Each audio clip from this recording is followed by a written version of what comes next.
হজের মৌসুমে যখন ভিনদেশ থেকে লোকেরা আসতো, মক্কার যে এন্ট্রিগুলো আছে আবু জাহেল লোক বসিয়ে রাখতো, বলতো যে সবাইকে বলবা এখানে একটা উন্মাদ লোক আছে, বীর বীর করে কি যেন বলে, নাম তার মোহাম্মদ। তোমরা হজ করতে আসো, হজ করো, জমজমের পানি খাও, সাফা মারোয়ায় দৌড়াও, কিন্তু এই মোহাম্মদের কাছেও যাওয়া না, গেলেই পাগল হয়ে যাও।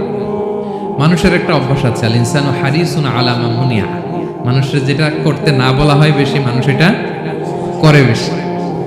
তো রাসূল সাল্লাল্লাহু মুহাম্মদের কথা কিন্তু ভিনদেশীরা জানতোই না। মুহাম্মদের কাছে যেও না যখন বলছে, সবাই মনে মনে প্ল্যান করে নিছে, আর যাই করি আর না করি মুহাম্মদের দেখে যাইতে হবে। তো এরা হস্টস করে সবাই খুঁজতো, হু ইজ দিস মুহাম্মদ, কে এই মুহাম্মদ?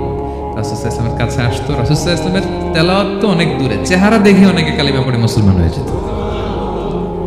এত নুরানি চেহারা বিশ্বনবী ছিল, এত সুন্দর তেলাওয়াত ছিল। প্রিয় ভাইরা, সেই কোরআনকে আল্লাহ তাআলা বলছেন যে পাহাড়ের উপর যদি নাজিল করতাম, পাহাড় ভেঙে কি হতো?